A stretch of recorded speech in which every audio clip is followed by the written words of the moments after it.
Hello, you are listening to the Natural Healing Show for UK Health Radio. I'm your host, Catherine Carrigan, medical intuitive healer, Amazon #1 best-selling author. You can find out more about me and my work at catherinecarrigan.com and unlimitedenergynow.com. While you're there, definitely sign up for my newsletter on Substack. So it's now on Substack. And you can learn even more about how you can heal yourself naturally. Now, our guest today is Isabelle Geniet. Isabelle Geniet is the founder of Shambhala Costa Rica.com in lovely, sunny Playa Oceanal, Costa Rica. And you can find out more about Isabelle Geniet and her wonderful work at her website, shambhalacostarica.com. Welcome, Isabelle Geniet. Hello, Catherine. Thank you for having me. It's a pleasure to be here. Thank you so much. Now, for our audience, I just love to interview healers from all over the world. And part of what I love about Isabelle Geniet is that she comes from a lineage of healers. And so I always like to encourage the younger generation. I'm 66. Isabelle Geniet is the younger generation. So, Isabelle Geniet, will you summarize for our audience briefly what is your training and background in natural healing? Yeah, of course, I'd be happy to do so. So, I've been trained in 2019 in India for traditional kundalini yoga. So, that's the science of chakras. So, I've been trained traditionally in that in India in 2019 with Yog Guru Navinji. And afterwards, in 21, I was trained with Giovanni Bartolomeo in elemental rhythm breathwork. So himself, he was the student, you might have heard about him, of Wim Hof, the Iceman. And Giovanni wanted to go a little further with the breathwork practice without using ice. So that's what we did.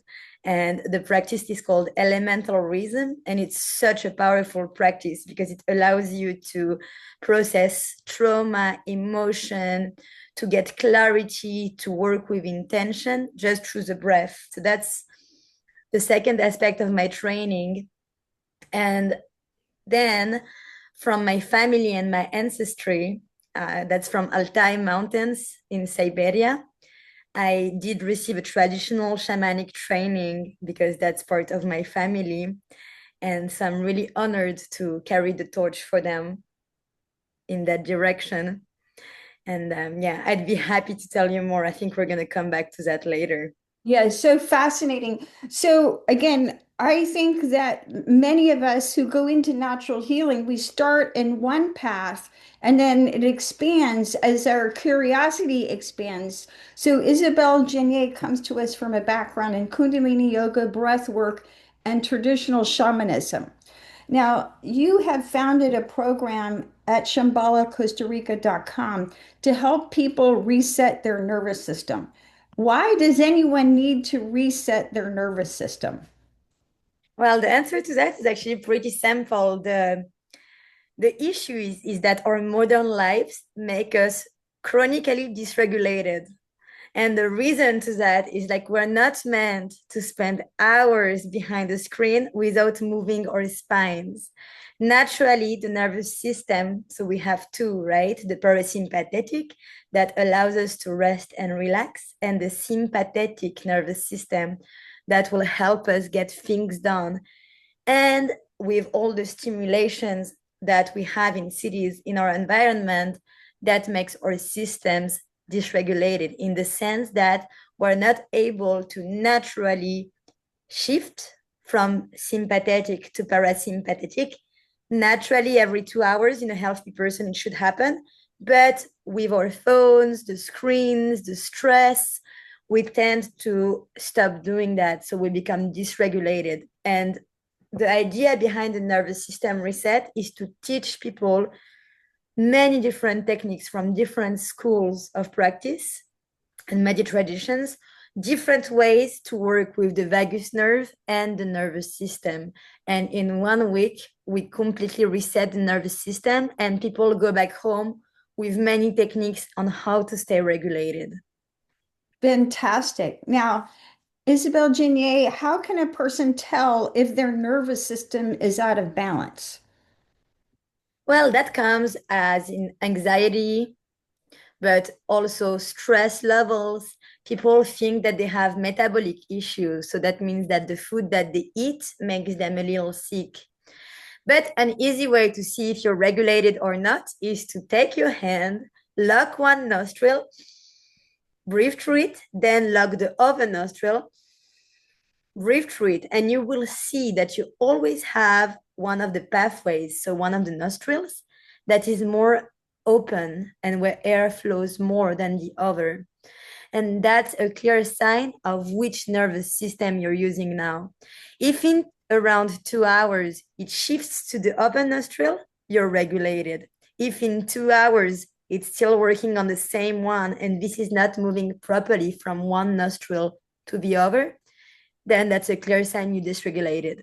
But basically, like there are many ways that imbalances can reflect on the body, whether it's anything that's disaligned, but as well as any physical discomfort, disbalance, an unusual amount of stress.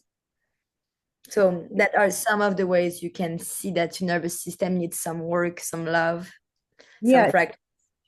great information. And I'd like to add to that adrenal burnout.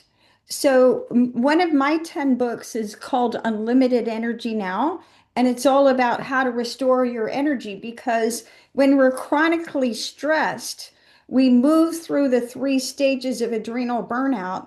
And many of my clients are completely exhausted when they come to me. So, one of the ways you can tell if your nervous system is out of balance is if you're completely exhausted. And a second way you can tell if your nervous system is out of balance is if you have a damaged metabolism. Because if you had chronic stress for years and years on end, that actually affects your metabolism. And one of my many trainings is with a medical doctor, endocrinologist, Dr. Diana Schwartzbein, and she talks about the metabolic types. So if you've been diagnosed with type 2 diabetes, then more than likely there's a nervous system component to it. And many of us are not actually diabetic, but we've been so stressed for so long, our metabolism doesn't work right. Now, Isabelle Janae, you brought up a really important point from yoga, which is about nostril dominance. So, can you explain for our audience when we're breathing out of our left nostril, what's happening, and when we're breathing out of our right nostril, what's happening? Of course. So it's an area we don't really think about a lot if we're not trained into that location. But just know that your left nostrils regulates its so left nostril regulates left side of the body, but right side of the brain. And so when we're working with the right side of the brain, that's when we're working with the parasympathetic nervous system. Or let's say that's the nervous system that helps you relax, get quiet. It's literally when we exhale and everything stops, that pause. This is the parasympathetic. While the right nostril is linked to the left brain. So right side of the body, left side of the brain. And that's us in action. When we need to act, whenever the blood pressure needs to go up, but also when your heart needs to beat faster, that's the channel it goes. But I have a good news here is that there is a way that's very easy for everyone to balance the nervous system, and that's knowing what the vagus nerve is. And I'll just continue a little bit on the vagus nerve because it's such a wide topic. But we have a nerve that's the longest nerve in the body that acts like a bridge between our nervous system. And there is a practice that's really easy that's called vagal toning. That's one way of calling it, the science way of calling this practice. Or if you're familiar with yoga, you might have heard of Brahmari breath or humming bee breath. So the simple fact of humming is going to tone the nervous system and is going to oxygenate your cells up to 10 times around the vagus nerve, and it's going to help bring the nervous systems back into balance. So it's a really simple practice anyone can do, but if daily you add, let's say, just 3 humming, really long humming. So we inhale through the nose, we wait for a second, and we hum for a long time, like this. You, All the way to the end, then slow inhale through the nose. And you will feel when you take this inhale, the effect of the vagal toning. And in that moment, when we do that, it's a really powerful practice to balance the nervous system. So that's one way that's accessible to anyone, even when you feel not so okay in your body. That's a good start that everyone can do to start balancing the nervous system. Now, for our audience, and I'm going to elaborate further on what Isabelle just explained. So, if you're a yogi, you may have heard of Brahmari, also known as bumblebee breath. So, Brahmari, bumblebee breath are the same thing. It's that humming sound, and in Brahmari, bumblebee breath, they also add a specific mudra to that. And what Isabelle Geniet is explaining is that when you do bumblebee breath, that actually balances the vagal nerve, which has the overall effect of balancing your nervous system. And another of my 10 books is called The Little Book of Breath Work. And in the Little Book of Breath Work, I include um, an 8-minute breath work practice that includes bumblebee breath, also known as Brahmari. And bumblebee breath actually happens to be my favorite pranayama. What I find is when you do bumblebee breath, it completely quiets your mind. It's like Yeah. it takes an eraser and just erases your thoughts. But as Isabella Janae explained, it's just a really simple way to reset your nervous system. So, Isabel Janae, you explained that the two parts of our nervous system are the sympathetic, which most of us are in most of the time when we're in the stress, and the parasympathetic nervous system, which is the rest and digest part of our nervous system. So, another clue that your nervous system is out of balance is if you have digestive problems, because you have to get into the parasympathetic nervous system for your body to digest food properly. So, what causes our nervous system to get out of balance? You mentioned being on the computer a lot, stress a lot. Yeah, just yeah. Sorry. Why do you think people get their nervous system out of balance these days? So I started talking about it, but it's just there is a general climate of nervous system disbalance. And it starts also with the foods that we eat. Many times people eat processed foods that contain a lot of additives that by nature are not really meant for humans to process. And our body kind of take it as poison, and it's very difficult for us to metabolize that food. So sometimes the imbalance comes from the diet. So it's really important for the brain, for the body to at least check the quality of the oils that are in your products. So whether it's processed or unprocessed food, the quality of the oil affects the nervous system and the brain really fast. So it's really an invitation to start noticing better the oils that you put into your brain and your body. Because remember, the blood is not water. If it was water, we would evaporate as soon as it gets hot. So the secret here is that every oil that we take and we eat goes through our blood, through our system. So if the oil is really bad quality, that's going to create already metabolic problems and issues. So it's an invitation to start with the food, with the diet, to watch what you eat, to avoid processed food. And the second factor that's maybe like the most widespread factor is stress. That means not listening to the body when the body says, let's take a pause. And we still push through it. And that adds a lot of stress to the system. And then the system can go into safety mode and kind of freeze, and we feel paralyzed in your life and exhausted. So, yeah. Yeah, great information. And with that, let's take a break and listen to a message from one of our commercial sponsors here at UK Health Radio. My name is Catherine Carrigan, medical intuitive healer, Amazon #1 bestselling author.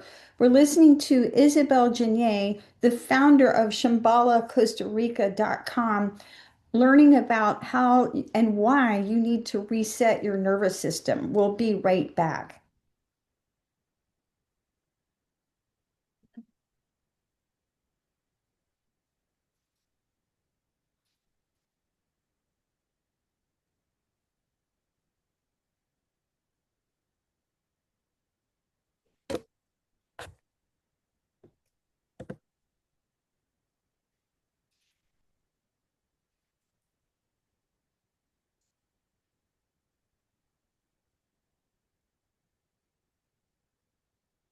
Isabelle Janae, as you know, as a breathwork practitioner, as a yoga teacher, and as a shaman, you know and you recognize, as I do, that resetting the nervous system is the foundation of all healing. In other words, we can't heal if we're just stuck in this crazy stress place.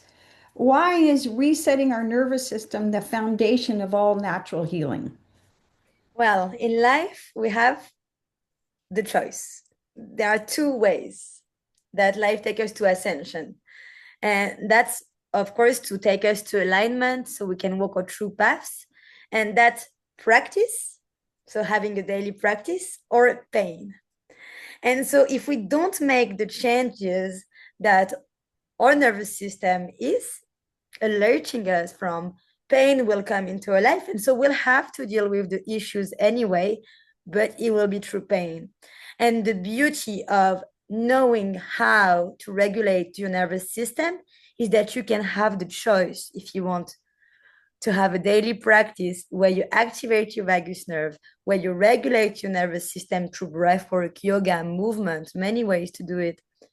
Or if you don't, at some point, we'll get out of alignment. And when we're not aligned, sickness comes, an ailment comes. So to me, it's really a way to stay aligned, balanced in the body, in the mind, and in your spirit.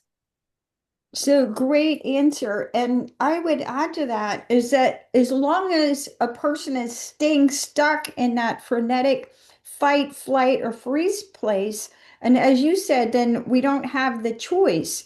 But when we get out of fight, flight, or freeze, then we can, first of all, when you are in fight, flight, or freeze, you're in the back of your brain, you're in the reptilian brain where you're just reacting based on old programming. And when we want to heal, we want to create new neural pathways, new habits, new ways of thinking, new ways of being. And in order to do that, you have to get into the frontal lobes of your brain. So that requires you to get out of stress. Now, Isabel Janae, you did a beautiful job explaining about breath work resetting our nervous system, especially brummery or bumblebee breath, humming, to resetting that nervous system really, really fast. How does Kundalini yoga reset our nervous system? Yeah, of course. So traditional Kundalini yoga is the science of chakras, right? The chakras, to say it simply, they are points of junction of the different energy channels in the body that are also known as the meridians in Chinese medicine.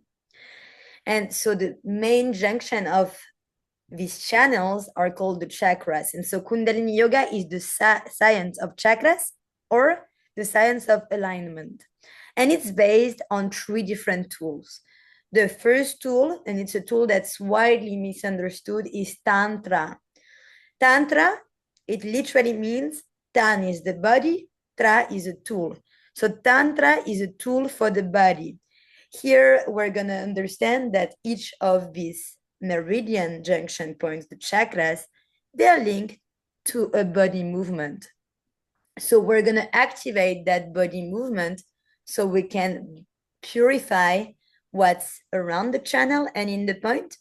And then we'll bring our second tool to the toolbox, that is the control of the breath, or pranayama. Prana, you might know, is the life force energy. One example of prana is the heartbeat, because you can be happy, unhappy, tired, or awake. The heart is still beating without even asking you for permission. So that's an example of prana in the body. Another example is the food that you digest. You don't have to ask your body or to think about it. Your body starts doing it. So we have several processes in the body that are linked to prana. In Kundalini Yoga, we're going to control the breath, or pranayama. Yama is literally having something in control, the moral. Prana, the breath. So we're going to combine body movement, specific breathing patterns, whether we need to activate more the metabolism, or in the opposite way, we need to bring calm, grounding all the way to inertia. And we're going to use a third tool, and that's a tool for the mind, mantra. In Sanskrit, the word man is the mind. Tra is a tool. So mantra is a tool for the mind. And I would love you guys to do a simple practice here to just kind of feel what I'm saying a little bit inside of your body. When we make a sound like s or sh, we're going to feel that that sound doesn't come from here, from the throat. It comes from somewhere lower in the belly. And in the same way, there are certain frequencies, words, vibrations that are going to activate points in the body. The most easy to experience is the point in the navel that activating with the word ra, ra, ra. So if you repeat this syllable of ra again and again, you will feel your navel activating. So Kundalini Yoga combines these three ways: Tantra, Prana, and Mantra, all together, so we can purify anything that's along the spine, any imbalances, any blockages, whether it's emotional, mental, psychological, or simply physical. So we're gonna really like clean those blockages out. And as a consequence, we're gonna balance both nervous system. But the aim of Kundalini Yoga goes further. Once you don't have any blockages left, you have the power to activate both nervous system at the same time, which means that through pranayama, or control of the breath, you're able to access a superpower for the human brain, which is to activate way more potential inside of your brain. But that's also comes with responsibility and consequences, because once you get to that point where you're able to activate both nervous system, you have a superpower. What you think comes faster to reality. So that's another aspect of Kundalini. We can say it's a practice to purify, but it's also a practice to activate. And we might not practice as a name of activation. We always practice to purify, right? And activation happens when we're ready as a consequence. It's not something we're going to go and get right away. We should focus more on clearing the nervous system, purifying the channels. So that way, once your left nostril and right nostril channel are completely purified, you can have simultaneous activation of your nervous system, which can like help heal the body, like bring more of your dream into this life, into the physical life way faster. But that also comes with consequences, because if someone still has a lot of fears or still a lot of worriness, it might not be the recommended route in that case. It might be better to work first on letting go of fears so we don't bring them into this life. So Kundalini is an amazing tool for someone who's ready to be disciplined with their thoughts and ready to purify also the way they live. I would say that's the correct route. There are other routes that are more accessible also to people who just want to balance the nervous system here right now before just going back into their life tomorrow, and that's totally okay. Great explanation. And I'd like to add for that, my first 10 years, so I'm 66, 32 years full-time experience in natural healing. My first 10 years in natural healing was learning all about how to heal the brain. And sometimes people ask me, well, how do I become more intuitive? Because I'm a medical intuitive healer. Well, when you integrate your right and left hemisphere, which is a lot of what Isabelle Geniet is sharing with us about, when you turn on both sides of the brain, then traditionally that helps you open your third eye, your sixth chakra, and that's when you open your intuition and more of your full brain potential. Now, Isabelle Janae, you and I are both yoga teachers. I've taught yoga now for 31 years. You're a kundalini yoga teacher. And in yoga, we talk about the five koshas or the five bodies.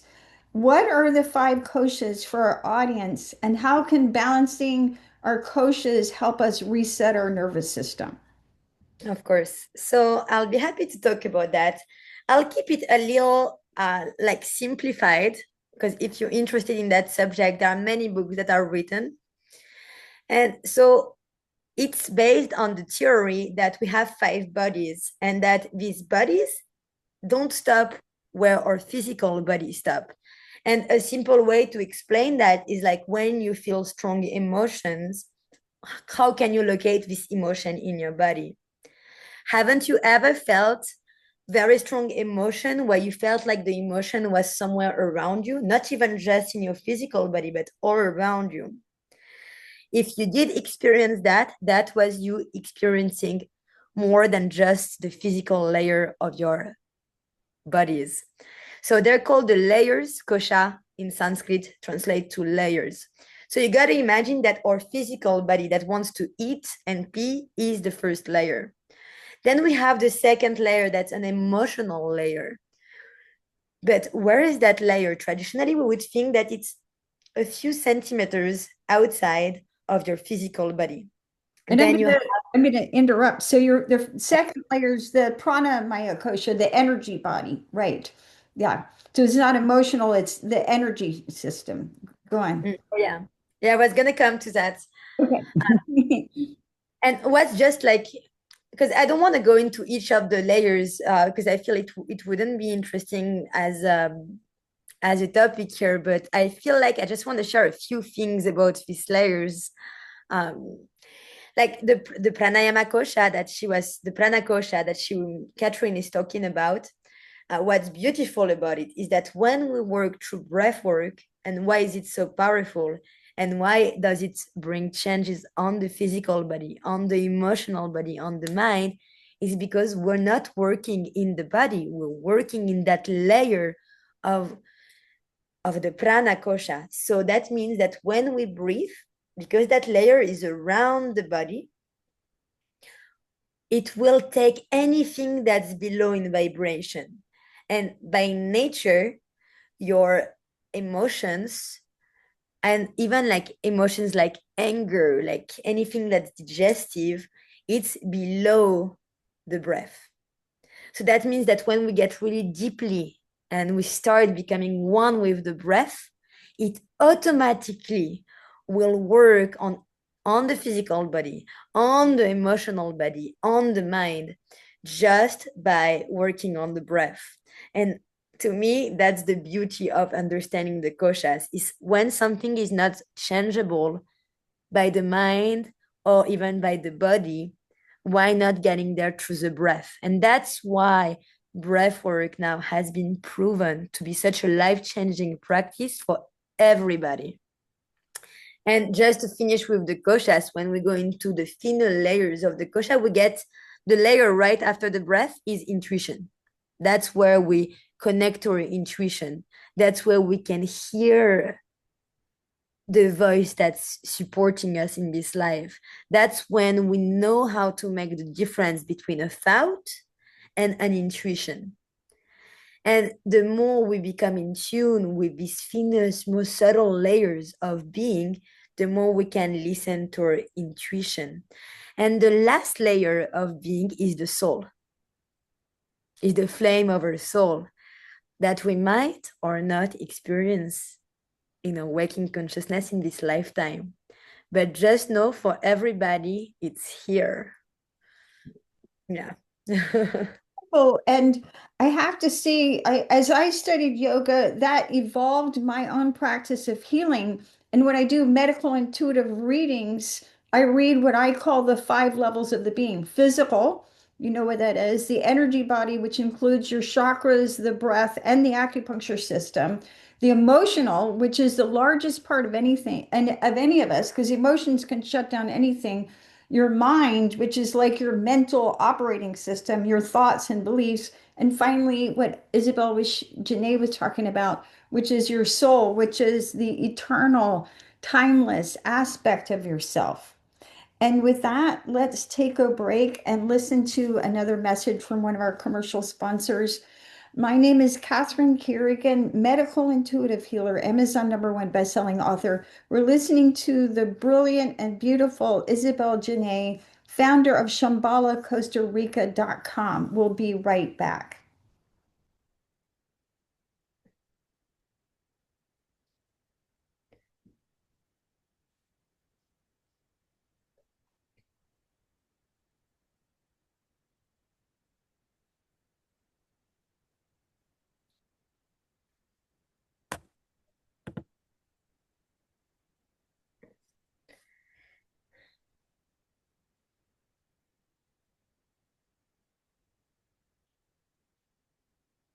Isabelle Geniet, at the beginning of this interview, we talked about your extensive training in breathwork, yoga, and also shamanism. What other modalities do you use to help people reset their nervous system? So actually, there's a few. I'm a firm believer that we, as individuals, many of us are different. And although we're all like all these modalities, they aim to alignment. That's the goal for everybody. There are different pathways. And I truly believe that for each one of us, there are some of these pathways that will work better. For me personally, I'm a big practitioner of somatic embodiment practices. I've been working with Amber Ryan for the last 8 years. And so the practice is movement, or you could call it movement meditation. Except it's not a dance that's choreographic, it's a dance that's somatic. And what does that mean, somatic? When something is somatic, it means it comes from your body. So instead of following the mind as in choreography, where we follow instructions, here we're going to ask our bodies to be our guides. And that's going to help from the body bring balance into the nervous system. So the practice is called the 360. And if you're interested, you can find it at the 360emergence.com and find out about the work of Amber Ryan. She's been one of my very important teachers in this lifetime. And some of the other ways I truly believe in, I mean, I teach breath work. So of course I could go on with breath work for hours. But I also believe in different schools like Kung Fu. So I've been working with different Kung Fu masters. And what I love about Kung Fu is that there is a sustained effort, right? But the key to be a great Kung Fu practitioner is to do all these very muscular exercises without any effort. And that's Kung Fu. Mm. So in a way, I love dancing with different practices because they all lead us to something that's one, to feel better in our bodies, to be able to live a more regulated life, to have the choice, basically what it means. And yeah, so of course, personally, I practice yoga every day. Yoga, breath work, but also like these two practices I just shared. I really believe like that they're the path for a few people and that they're worth talking about. Right. Now, if someone is listening to this interview, one of the ways that you can experience Isabelle Geniet's wonderful, amazing, life-changing work is to go on a retreat at Shambhala, Costa Rica in beautiful Playa Arenal. So you have led many, many nervous system reset retreats. When somebody goes to one of your retreats, what are people like when they start? And what do they feel like at the end after they've been practicing breath work, yoga, um, somatic dance and these other modalities, kung fu, how do they feel at the end? Well, they usually feel pretty renewed. And one of my specialty, because I work with the nervous system, has been, especially in the few last years, has been people coming with long COVID. Mm, And what's interesting in these cases is that most of the time they've lost access to one of the senses, mm, whether it's taste or smell. That's the most common ones. mm, And what I found truly beautiful is that so far we had 100% success rate in giving them their sense back. So, I mean, that's a pretty intense example, but I just feel like it shows you how, even on a physical level, because we reset completely the nervous system, the sense comes back because it's now in a new system. So, in the same way, you would turn off and on your computer, and sometimes it will solve a problem. The week-long practice that we do will, little by little, day by day, we will clean each day a different energy center in the body. So we go really crescendo. Each day, Thursday, we focus on the physical body and being here and now. Because a lot of our problems come from a physical inability to be in the present moment. And why is that? Is because our ability to stay in the present moment is regulated by our first chakra. So if there is a lot of impurities in this chakra, it will translate as a real difficult time of being here and now. So we'll go crescendo. First day, we work on the body, being here and now. From I am, in the second day, we go to I create. And when you think about it, in the same way that we create life, where the semen meets the egg, in the same way we can create children of our mind, which means if you want to be more artistic, if you have a project you want to create, we'll go into these aspects on the second day. Now that you know that what you want to create will enter, can you do it? Can you actually fuel that fire every day so you can access that will that you have of creation, that creativity, and make it happen? But when we get to this third point in the body, it's not only action, it's also leadership, it's also anger, past anger, things we haven't processed, but it's also our metabolism. So we will reset the metabolism that day. Then once that's done and you know how to do it, we'll get into the heart. But in the heart center, the question comes is, yeah, what's love? What's compassion? But can we actually experience it in a way that's not individual? Like, what's the difference between I love you and I love? So we'll start to get into these higher centers. Of course, once we get there, it's more subtle energy. But when you work with the chakras and all these vagus nerve here and breath work, you learn that certain points in the body, they're connected. So what I create in the second chakra is always linked to what I say. And so we're going to explore a lot of different aspects of being a human or being a being in a human body during that week. Of course, the base modality that I use is kundalini yoga. Then it's breath work. And then we'll also have a look at different modalities like Kung Fu, like embodiment when we get to the end of the program and we feel ready to celebrate. But we also will just use very simple grounding techniques when we go to the beach and learn how to use the nature around us to charge ourselves. So the program is really like a multi-approach program that's really done its proof now after 5 years, 20 editions, um, and been helping a lot of people. I have a few of my clients who are people who have a very intense everyday life, and they just come every year. And Isabelle, Geniet, I loved how you explained about the first five chakras. Tell us about the sixth chakra and the seventh chakra. What do you do for the sixth and seventh chakras? So the thing with the chakras is only four of them are called working chakras. So that means to do a full session, we'll do it only on the four first chakras. the three higher chakras, so the throat expression, the third eye, that's like our black mirror in a way, that internal black mirror where you can visualize and see. When the third eye is completely open, one can have glimpses into the past and the future. They can remember past lives, they can visualize the future.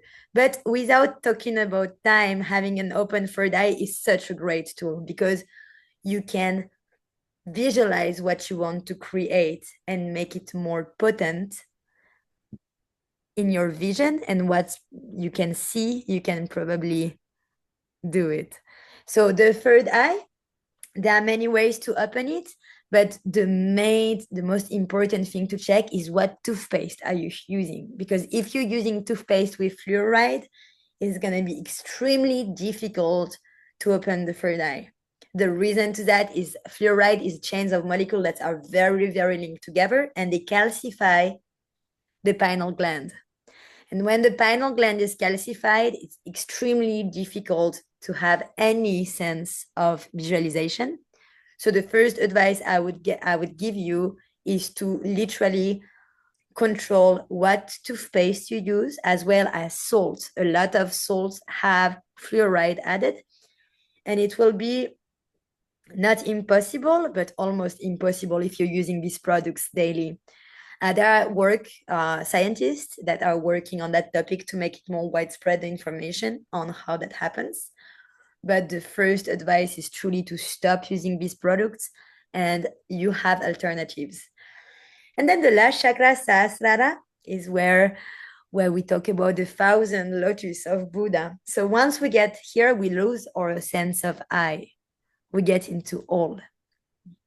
And in some ways, we don't want to live in the last chakra, because it would be very difficult to stay in your body. But what we aim to do in alignment is when your first chakra, who you are, we could translate like this in a simple way: who you are, what you create, what you do, what you love, what you say, what you see, and all that is, it's all one. And that's true alignment. It's just that simple. What you say, what you think, it's one. There is no disalignment between all these different ways of being in yourself. Here, you're truly aligned. So all these practices that we do, we're talking about the nervous system. What's the final aim? Is just that, having the possibility of expressing truly who we are in the most authentic way. Well, of course, going through the heart where you still feel connected to your heart. So that's the reason I practice and I share all of that, is to help people find ways to alignment. And so we can live the lives that are fully ours without fear, because we have this strong spine, this strong alignment within ourselves. And that's the nervous system reset. That's what we teach. We teach how we can be aligned, how what we say, what we do, what we are, it can stay all one. That's our work, basically. Very, very profound and really very important work. And I want to just point out for our audience that this is what Isabelle Geniet is offering is actually very different from a traditional yoga retreat. And as a someone who's taught yoga for 31 years, I've been to many yoga retreats. And of course, whenever you go to a yoga retreat, you're going to do a lot of yoga. You're going to do breath work. But I really love the way that Isabelle Janae has put it together so that it's the overall effect is to balance your nervous system. Because I think so many yoga retreats continue this pushing, continue overdoing so that it's not balancing. So you don't necessarily leave in a balanced state. So, Isabelle Janae, any final thoughts for our audience? Okay, I want to share a little story, and like that's for everyone. What makes the difference between a reactive person and a non-reactive person is the number of breaths per minute that they take. Hmm. If anywhere below 15, and you will be a reactive person. Once a situation comes, you don't have the choice. Your nervous system will react before you even have a chance to think about it. And so it's an invitation to ask yourself, how does my breath feel in this moment? Is it deep or shallow? Is it fast or slow? And the first thing you need to watch is how you're breathing. Are you breathing through your nose or through your mouth? If you're breathing through your mouth, that's going to cause problems. If you look at animals, the only moment they're going to breathe through the mouth if they're sick. They never breathe through the mouth unless they're sick or they're really hot, like in dogs. So if you do breathe through your mouth, that's really important that you start using your nose. It might feel funny at first to use your nose, but anytime you use the nose, first, the air is filtered. And second, you release nitric oxide. It's a gas that's toxic outside of the body, but when it's inside the body, it's going to help kill any sickness, any cell that's starting to act funny. You've So, been listening to the Natural Healing Show for UK Health Radio, and we could definitely listen to the beautiful, brilliant Isabelle Geniet for a long time, but we are now at the end of our program. And I would say the simplest way is to see whether or not you're breathing into their belly, because when you breathe into your belly, you're accessing that parasympathetic nervous system. My name is but also, My name is Catherine Carrigan, medical intuitive healer, Amazon #1 bestselling author. You can find out more about me at catherinecarrigan.com and unlimitedergynow.com. Our guest today, Isabelle Janae, is the founder of Shambhala, Costa Rica.com. And you can find out wonderful about her wonderful work and her profound life-changing retreats at shambhalacostarica.com. And remember, when you balance your nervous system, you heal yourself naturally. Thanks so much for listening, and we'll see you next time.